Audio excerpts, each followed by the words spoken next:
Kisah nyata dahsyatnya surat Al-Fatihah dari rumah kontrakan menuju rumah villa.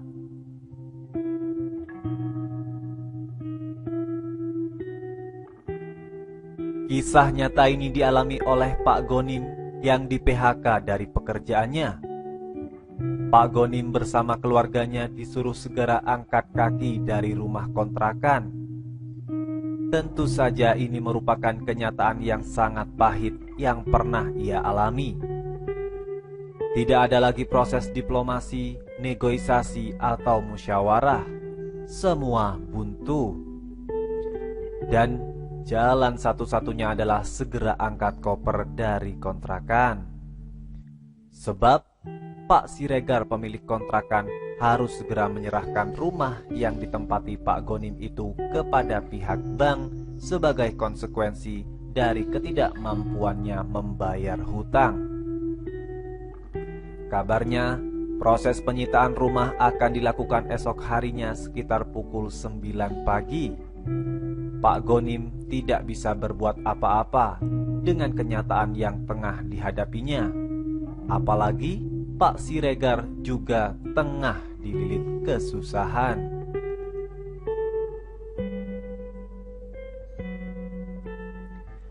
Dengan penuh kesedihan, Pak Gonim dan istrinya, juga 3 buah hatinya yang masih kecil. Anak pertama duduk di kelas 3 SD, anak kedua masih kelas 1 SD, dan yang ketiga masih balita. Segera membereskan rumah dan mengepak barang-barang yang bisa dibawa. Jika keesokan harinya belum ditemukan jalan keluar, Pak Gonim sudah merencanakan barang-barang tersebut akan dititipkan pada tetangga untuk beberapa hari sebelum diangkut ke rumah orang tua istrinya di luar kota. Ia sendiri menginap di masjid dekat rumah. Kebetulan ia sering ke masjid dan sudah kenal baik dengan DKM di sana.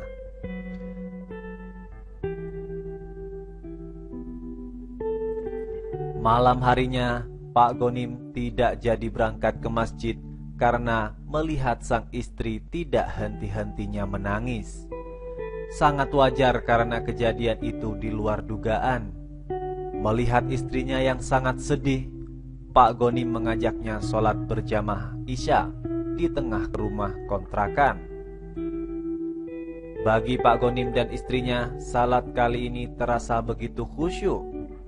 Pak Gonim berdoa, sementara istrinya dan anak-anaknya mengamini. Singkat cerita, akhirnya mereka tertidur saat malam telah berlalu. Saat terbangun pada subuh hari, sekitar jam 4, dilihatnya si ulung yang bernama Raffi sedang sholat. Tak pernah keduanya melihat Raffi salat tahajud.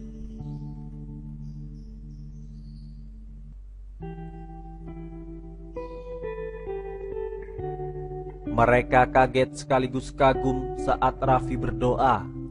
Pak Gonim dan istrinya mendengar anak yang baru kelas 3 SD itu mengulang-ulang bacaan surat Al-Fatihah. Mungkin ratusan kali atau bahkan lebih. Sambil mengadahkan tangan ke atas, Raffi tidak membaca doa apapun selain Al-Fatihah. Selesai salat, Raffi berkata pada ibunya, "Bu, Raffi pernah dengar dari Pak Ustadz kalau Allah senang mendengar surat Al-Fatihah. Raffi baru ingat tadi malam." Ya udah, Raffi minta sama Allah dengan Al-Fatihah itu supaya tidak jadi pergi dari sini. Mendengarkan penuturan Raffi yang masih kecil itu, ibunya hanya mengiyakan dengan mata berkaca-kaca. "Iya, semoga saja nak," jawab sang ibu.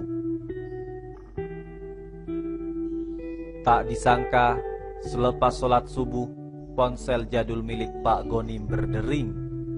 Ternyata Pak Mukni, mantan bosnya, di kantor menelpon. Mereka berbincang agak lama. Perbincangan itu seperti mengabarkan kebahagiaan.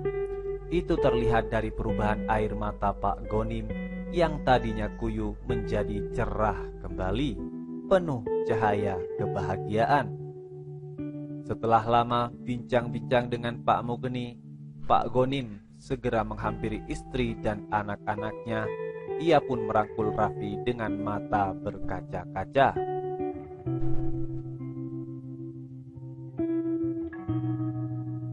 Doamu dikabulkan, Nak. Alhamdulillah.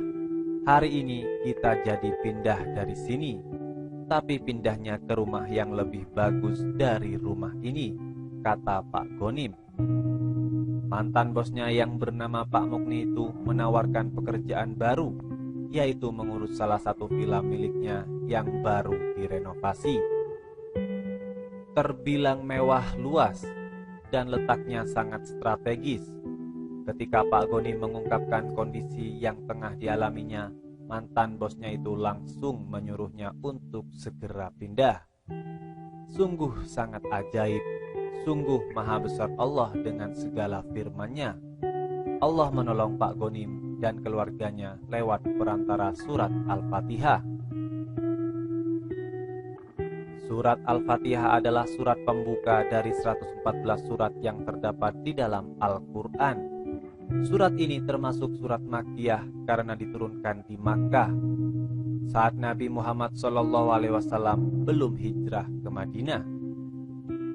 Surat Al-Fatihah memiliki banyak nama lain seperti Ummul Quran, Suratus Syifa, Suratus Syafiyah, Suratud Du'a, Suratul Talab, Suratus Su'al, Suratul Ta'limil Ma'salah, Suratul Mujziyah, dan lain sebagainya.